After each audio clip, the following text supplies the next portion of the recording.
یا حقیقتاً کورونا کی کوئی بات ہوئی یا انہوں نے لاک ڈاؤن کرنے کی کوشش کی یا کوئی بھی ایسا کام کیا، اور اگر رسول اللہ علیہ السلام کی میلاد شریف کی محافل کو انہوں نے متاثر کرنے کی کوشش کی، تو انشاءاللہ رسول اللہ کا ہر غلام، ہر سنی بچہ رسول اللہ کے میلاد کو منا کر ان کی کوششوں کو ناکام کرے گا۔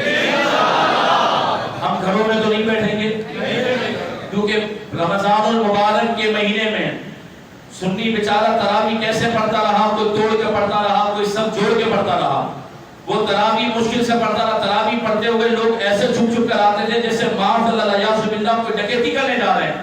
لیکن بتاؤ، جب 21 رمضان کا دن آیا تو ان رافضیوں نے پورے پاکستان میں بڑے بڑے جلوس نکالے۔ اس وقت کورونا کہاں تھا اور لاک ڈاؤن کہاں تھا؟ تو ہم یہ کہنا چاہتے ہیں کہ اگر انہوں نے کوئی حکومتی سطح پر سازش کی یا کورونا کی کوئی بات کی، کورونا ہے نہیں، ہماری اس سے کوئی تعلق نہیں، لیکن اگر انہوں نے کورونا کا یا لاک ڈاؤن کا کوئی بھی ڈرامہ کرنے کی کوشش کی، ہم انشاءاللہ اپنے ہر گھر پر، اپنی ہر گلی میں رسول اللہ کے جشن کی میلاد کی محفل منا کر بتائیں گے کہ کورونا تو کیا چیز ہے، دنیا کی کوئی طاقت ہمیں مصطفیٰ کا میلاد منانے سے نہیں روک سکتی۔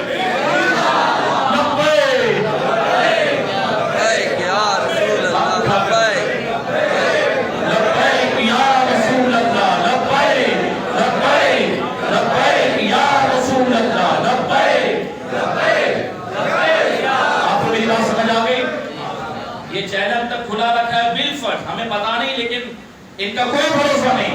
اگر انہوں نے چینل کے بعد یا تو میڈیا کے ذریعے کورونا سے ہمیں ڈرا، ہم نہیں ڈریں گے۔ 20 روپے کا ماسک آپ کے نزدیک اگر کورونا سے حفاظت کے لیے کافی ہے تو اس کی کیا وجہ ہے؟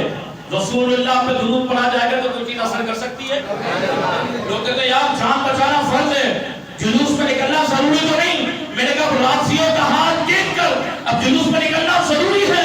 اگر سنی یوں ہی بات کرتے رہے کہ نہیں جان بچانا فرض ہے، گھروں میں بیٹھ جاؤ، میں نے کہا پھر ملک شام، عراق اور دیگر ممالک سے ہمیں عبرت لینی چاہیے، کیونکہ وہابیوں کو کوئی خطرہ نہیں، رافضیوں کو کوئی خطرہ نہیں۔ پوری دنیا اس وقت دشمن ہے تو اہل سنت کی دشمن ہے، لیکن انشاءاللہ اب کی بار ہم ان کی سازشوں کو، میڈیا کے پروپیگنڈے کو ہم انشاءاللہ ناکام کریں گے۔ اور اگر کوئی محفل نہیں بھی کرتا تھا پچھلے سالوں میں، اس سال وہ بھی اپنے گھروں میں محفل سجا کر یہ اعلان کرے گا کہ جب تک سورج چاند رہے گا مصطفیٰ کا میلاد ہوتا رہے گا۔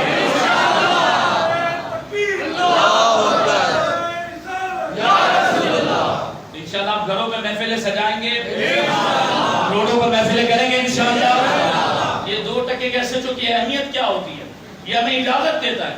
ان کی اوقات کیا ہے کہ بھائی پرمیشن لیں، 12 بجے محفل بند ہونی چاہیے۔ میں نے کہا واہ واہ، یہ تمہارے باپ کیا میرے باپ کے لیے ملک بنا تھا؟ یہ پوری کائنات رسول اللہ کے لیے بنی ہے۔ جن کے لیے کائنات بنی ان کے ذکر کے تم ٹائم دو گے؟